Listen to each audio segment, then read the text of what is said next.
നമസ്കാരം. പശ്ചിമ ബംഗാൾ നിയമസഭാ തെരഞ്ഞെടുപ്പിന്റെ രണ്ടാം ഘട്ട വോട്ടെടുപ്പ് പൂർത്തിയതിന് പിന്നാലെ കൊൽക്കത്തയിലെ ഭവാനിപൂരിൽ അരങ്ങേറിയ നാടകീയ സംഭവങ്ങൾ ഇന്ത്യൻ ജനാധിപത്യ പ്രക്രിയയ്ക്ക് ഒട്ടും ഭൂഷണമല്ലാത്ത രീതിയിലുള്ളതായിരുന്നു. മുഖ്യമന്ത്രി മമതാ ബാനർജിയും തൃണമൂൽ കോൺഗ്രസും ഉയർത്തിയ വോട്ടിംഗ് യന്ത്രം അട്ടിമറി ആരോപണങ്ങൾ വെറും രാഷ്ട്രീയ നാടകമായിരുന്നുവെന്ന് തെളിയിക്കുന്ന രീതിയിലുള്ള വിശദീകരണങ്ങളാണ് തെരഞ്ഞെടുപ്പ് കമ്മീഷന്റെ ഭാഗത്തു നിന്നും ഉണ്ടായത്. ഭരണഘടനാ സ്ഥാപനങ്ങളെയും തെരഞ്ഞെടുപ്പ് പ്രക്രിയയും സംശയത്തിന്റെ നിഴലിൽ നിർത്തിക്കൊണ്ട് രാഷ്ട്രീയ നേട്ടം കൊയ്യാൻ ശ്രമിക്കുന്ന ഇത്തരം പ്രവണതകൾ ജനാധിപത്യത്തിന്റെ അന്തഃസത്തയെ തന്നെ ചോദ്യം ചെയ്യുന്നതാണ്. വസ്തുതകൾ പരിശോധിക്കാതെ ഭരണത്തലപ്പത്തിരിക്കുന്നവർ തന്നെ തെരുവിലിറങ്ങി പ്രതിഷേധിക്കുന്നത് ഭരണഘടനാ വിരുദ്ധമായ നടപടിയായി മാത്രമേ കാണാൻ സാധിക്കുകയുള്ളൂ. തെരഞ്ഞെടുപ്പ് കമ്മീഷൻ പോലെയുള്ള സ്വതന്ത്ര സ്ഥാപനങ്ങൾക്കെതിരെ തെളിവുകളില്ലാതെ ആരോപണങ്ങൾ ഉന്നയിക്കുന്നത് മമതാ ബാനർജിയുടെ സ്ഥിരം ശൈലിയായി മാറിയിരിക്കുകയാണ്. കൊൽക്കത്തയിലെ ഖുദിറാം അനുശീലൻ കേന്ദ്രത്തിൽ EVM അട്ടിമറി നടക്കുന്നു എന്നാരോപിച്ച് തൃണമൂൽ കോൺഗ്രസ് പുറത്തുവിട്ട വീഡിയോ ദൃശ്യങ്ങൾ പക്വതയില്ലാത്ത രാഷ്ട്രീയ നീക്കമായിരുന്നു. ഔദ്യോഗിക പ്രതിനിധികളുടെ സാന്നിധ്യമില്ലാതെ ബാലറ്റ് പെട്ടികൾ തുറക്കുന്നു എന്നതായിരുന്നു ഇവരുടെ പ്രധാന ആരോപണം. എന്നാൽ അർദ്ധരാത്രിയിൽ വിളിച്ചു ചേർത്ത പത്രസമ്മേളനത്തിൽ തെരഞ്ഞെടുപ്പ് കമ്മീഷൻ ഈ വാദങ്ങളെല്ലാം പൊളിച്ചടുക്കി. പോസ്റ്റൽ ബാലറ്റുകൾ തരംതിരിക്കുന്ന പ്രക്രിയയെക്കുറിച്ച് എല്ലാ പാർട്ടികളെയും സ്ഥാനാർത്ഥികളെയും മുൻകൂട്ടി അറിയിച്ചിരുന്നു എന്ന കമ്മീഷന്റെ വെളിപ്പെടുത്തൽ തൃണമൂൽ കോൺഗ്രസ് ഉയർത്തിയ ആരോപണങ്ങളുടെ മുനയൊടിച്ചു. മുഖ്യമന്ത്രി നേരിട്ട് സ്ട്രോങ് റൂമിലെത്തി 4 മണിക്കൂറോളം അവിടെ ചെലവഴിച്ചത് തികച്ചും അനാവശ്യമായ ഒരു പ്രകോപനമായിരുന്നു. ഒരു മണ്ഡലത്തിലെ സ്ഥാനാർത്ഥിയോ ഏജന്റോ അല്ലാതിരുന്നിട്ടും നോർത്ത് കൊൽക്കത്തയിലെ EVM കേന്ദ്രത്തിലേക്ക് കടക്കാൻ ശ്രമിച്ചത് ചട്ടങ്ങളുടെ ലംഘനമാണ്. കേന്ദ്രസേന തന്നെ തടഞ്ഞുവെന്ന് പരാതിപ്പെടുന്ന മുഖ്യമന്ത്രി തെരഞ്ഞെടുപ്പ് സുരക്ഷാ മാനദണ്ഡങ്ങൾ പാലിക്കാൻ ബാധ്യസ്ഥയാണെന്ന് മറന്നുപോകുന്നു. EVMൽ കൃത്രിമത്വം നടക്കുന്നു എന്ന് TV കണ്ടപ്പോൾ ഓടി വന്നു എന്ന മമതയുടെ പ്രസ്താവന ഒരു ഭരണാധികാരിക്ക് ചേർന്നതല്ല. സാങ്കേതികമായ നടപടിക്രമങ്ങളെ അട്ടിമറി എന്ന് മുദ്രകുത്തി ജനങ്ങൾക്കിടയിൽ ഭീതിയും ആശയക്കുഴപ്പവും പടർത്താനാണ് അവർ ശ്രമിക്കുന്നത്. തെരഞ്ഞെടുപ്പിൽ പരാജയപ്പെടുമെന്ന ഭയമാണ് ഇത്തരം നാടകങ്ങൾക്ക് പിന്നിലെന്ന് വ്യക്തമാണ്. തോൽവി ഉറപ്പാകുമ്പോൾ EVMനെയും തെരഞ്ഞെടുപ്പ് കമ്മീഷനെയും കുറ്റപ്പെടുത്തുന്നത് പരാജയ ഭീതിയിലുള്ള രാഷ്ട്രീയക്കാരുടെ പതിവ് രീതിയാണ്.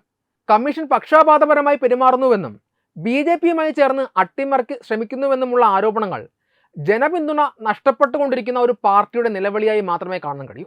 വസ്തുതകൾ പരിശോധിച്ചപ്പോൾ തൃണമൂൽ കോൺഗ്രസിന്റെ വാദങ്ങളിൽ കഴമ്പില്ലെന്ന് ബോധ്യപ്പെട്ടതോടെ ഈ പ്രതിഷേധം ആന്റി ക്ലൈമാക്സായി അവസാനിക്കുകയാണുള്ളത്.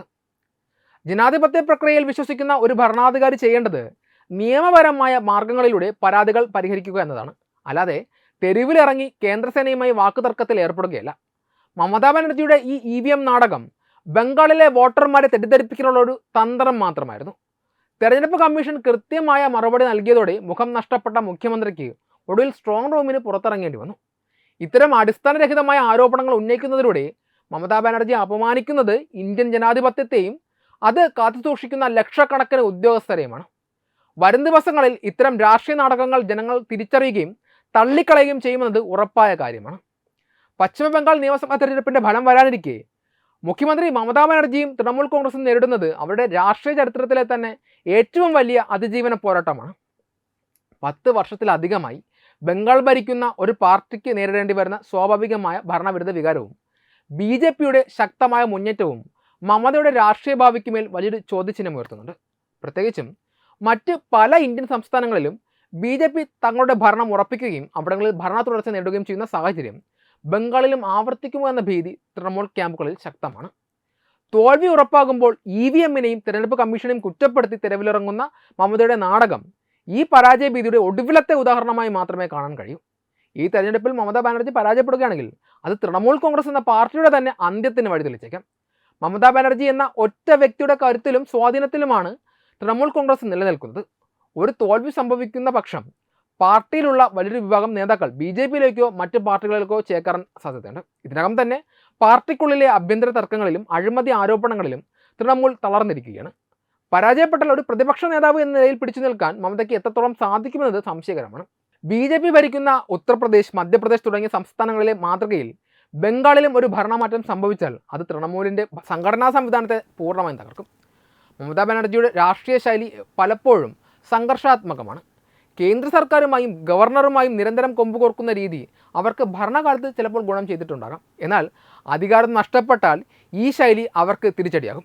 നിയമസഭാ തെരഞ്ഞെടുപ്പിൽ തോൽവി സമ്മതിക്കുകയാണെങ്കിൽ മമതയുടെ ദേശീയ രാഷ്ട്രീയ മോഹങ്ങൾക്കും തിരിച്ചടിയാകും. പ്രതിപക്ഷ നിരയിലെ പ്രധാന നേതാവായി സ്വയം അവരോധിക്കാനുള്ള അവരുടെ ശ്രമങ്ങൾക്ക് ബംഗാളിലെ ഒരു പരാജയം വലിയ തടസ്സമാകും. സ്വന്തം തട്ടകത്തിൽ പോലും പരാജയപ്പെട്ട ഒരു നേതാവിനെ ദേശീയ തലത്തിൽ അംഗീകരിക്കാൻ മറ്റ് പ്രാദേശിക പാർട്ടികളും തയ്യാറായി എന്ന് വരില്ല. വോട്ടിംഗ് യന്ത്രങ്ങളിൽ കൃത്രിമം നടക്കുന്നു എന്നാരോപിച്ച് സ്ട്രോങ് റൂമുകൾക്ക് മുന്നിൽ മമത നടത്തുന്ന സമരങ്ങളും പ്രസ്താവനകളും അവരുടെ പതനത്തിൻ്റെ സൂചനകളായിട്ടാണ് രാഷ്ട്രീയ നിരീക്ഷകർ വിലയിരുത്തുന്നത്. തെരഞ്ഞെടുപ്പ് പ്രക്രിയയും ഭരണഘടനാ സ്ഥാപനങ്ങളെയും അവിശ്വസിക്കുന്നതിലൂടെ തൻ്റെ പരാജയത്തിന് മുൻകൂറായി ഒരു ന്യായീകരണം കണ്ടെത്താനാണ് അവർ ശ്രമിക്കുന്നത്. തോൽവി അറിഞ്ഞാൽ ഉടൻ തന്നെ അത് BJPയുടെയും കമ്മീഷൻ്റെയും ഗൂഢാലോചനയാണെന്ന് വരുത്തി തീർക്കാനുള്ള ഒരുക്കമാണ് ഇപ്പോൾ നടക്കുന്നത്. സത്യത്തിൽ ജനവിധി അംഗീകരിക്കുന്നതിന് പകരം ഇത്തരം നാടകങ്ങളിലൂടെ ജനാധിപത്യത്തെ അവഹേളിക്കുകയാണ് മമത ചെയ്യുന്നത്. ചുരുക്കത്തിൽ ഈ തെരഞ്ഞെടുപ്പിലെ പരാജയം മമതാ ബാനർജിയുടെ സജീവ രാഷ്ട്രീയത്തിൻ്റെ അന്ത്യമായി മാറിയേക്കാം. തുടർച്ചയായി അധികാരത്തിൽ തിരിച്ചെത്തുന്ന BJPയുടെ തന്ത്രങ്ങളെ പ്രതിരോധിക്കുവാൻ പഴയകാല സമരമുറകൾ മാത്രം പോരാ എന്ന് അവർ തിരിച്ചറിയുന്നില്ല. വികസനത്തിനും സുതാര്യമായ ഭരണത്തിനും പ്രാധാന്യം നൽകാതെ ആരോപണങ്ങളിലൂടെയും പ്രകോപനങ്ങളിലൂടെയും അധികാരം നിലനിർത്തുവാൻ ശ്രമിക്കുന്നത് ജനാധിപത്യത്തിൽ എപ്പോഴും വിജയിക്കണമെന്നില്ല.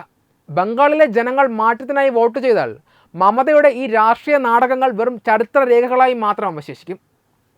അധികാരം നഷ്ടപ്പെടുന്നതോടെ തൃണമൂൽ എന്ന രാഷ്ട്രീയ പ്രസ്ഥാനം തന്നെ ചിന്നിച്ചിതറുന്ന കാഴ്ചയാകും നാം വരും ദിവസങ്ങളിൽ കാണുക. പരാജയ ഭീതി മൂലം സ്ട്രോങ് റൂമിന് കാവൽ നിൽക്കുന്ന മുഖ്യമന്ത്രിയുടെ ചിത്രം ഒരു രാഷ്ട്രീയ യുഗത്തിൻ്റെ അന്ത്യത്തെയാണ് സൂചിപ്പിക്കുന്നത്. മമതാ ബാനർജിയുടെ നേതൃത്വത്തിലുള്ള തൃണമൂൽ സർക്കാർ കഴിഞ്ഞ ഒരു ദശകത്തിലേറെയായി നിരവധി അഴിമതി ആരോപണങ്ങളുടെയും കേന്ദ്ര ഏജൻസികളുടെ അന്വേഷണങ്ങളുടെയും നിഴലിലാണ്. ശാരദാ ചിട്ടി ഫണ്ട് തട്ടിപ്പ് മുതൽ ഏറ്റവും ഒടുവിൽ റിപ്പോർട്ട് ചെയ്യപ്പെട്ട സ്കൂൾ നിയമന അഴിമതി വരെ നീളുന്ന കേസുകൾ മമതാ സർക്കാരിൻ്റെ പ്രതിച്ഛായയ്ക്ക് വലിയ മങ്ങലേൽപ്പിക്കുന്നുണ്ട്. ഭരണതലപ്പത്തിരിക്കുന്നവർ അഴിമതി കേസുകളിൽ നേരിട്ട് ഇടപെടുകയും അന്വേഷണങ്ങളെ തടസ്സപ്പെടുത്തുകയും ചെയ്യുന്നത് ജനാധിപത്യ സംവിധാനത്തിന് തന്നെ ഭീഷണിയാണെന്ന് സുപ്രീം കോടതി പോലും നിരീക്ഷിച്ച സാഹചര്യത്തിൽ മമതയുടെ രാഷ്ട്രീയ ഭാവി നിയമപരമായ നൂലാമാലകളാൽ ചുറ്റപ്പെട്ടിരിക്കുകയാണ്. പരാജയഭീതിയിൽ വോട്ടിംഗ് യന്ത്രങ്ങളെയും ഭരണഘടനാ സ്ഥാപനങ്ങളെയും കുറ്റപ്പെടുത്തിക്കൊണ്ട് അവർ നടത്തുന്ന നാടകങ്ങൾ യഥാർത്ഥത്തിൽ ഇത്തരം കടുത്ത അഴിമതി ആരോപണങ്ങളിൽ നിന്ന് ജനശ്രദ്ധ തിരിക്കാനുള്ള തന്ത്രമാണെന്ന് വിമർശകർ ചൂണ്ടിക്കാട്ടുന്നു.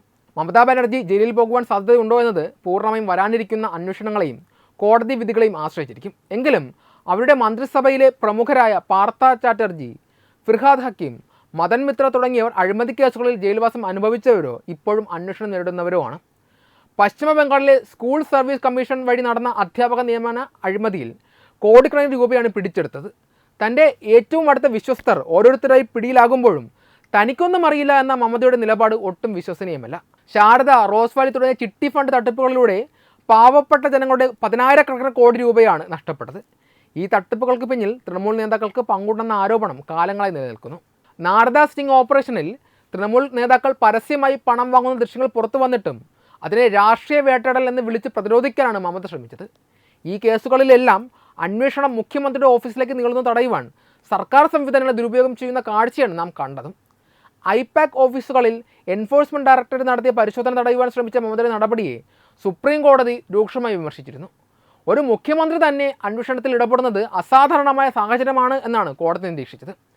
അഴിമതി കേസുകളിൽ നിന്ന് രക്ഷപ്പെടാൻ മമതാ ബാനർജി പ്രയോഗിക്കുന്ന ഇരവാദം ജനങ്ങൾക്കിടയിൽ ഇനി എത്രത്തോളം വിലപ്പോകുമെന്നത് സംശയകരമാണ്.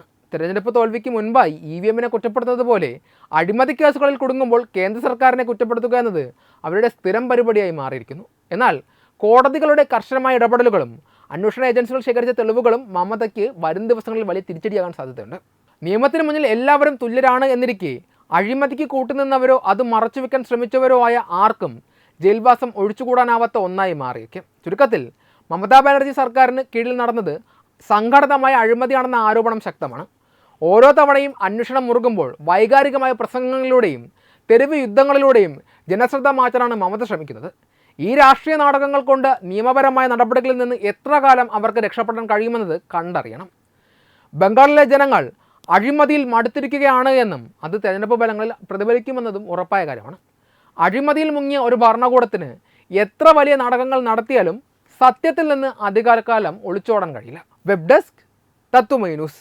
വിട്ടുവീഴ്ചയില്ലാത്ത നിലപാടുകളുമായി ദേശീയതയുടെയും സമാജത്തിൻ്റെയും ശാക്തീകരണത്തിനു വേണ്ടി തത്തുമയിയുടെ ജൈത്രയാത്ര തുടരുകയാണ്. യൂട്യൂബിൽ മാത്രം തത്തുമയിക്ക് 10 ലക്ഷം സബ്സ്ക്രൈബേഴ്സിലേക്ക് എത്താൻ ഏതാനും ചുവടുകൾ മാത്രമാണ് ബാക്കി. മറ്റ് സോഷ്യൽ മീഡിയ പ്ലാറ്റ്ഫോമുകളിലും തത്തുമയിയുടെ നിറസാന്നിധ്യം തുടരുകയാണ്. ഈ അവസരത്തിൽ ഞങ്ങൾക്ക് നിങ്ങളോടുള്ള അഭ്യർത്ഥന ഞങ്ങളോടൊപ്പം നിൽക്കുക എന്നുള്ളതാണ്.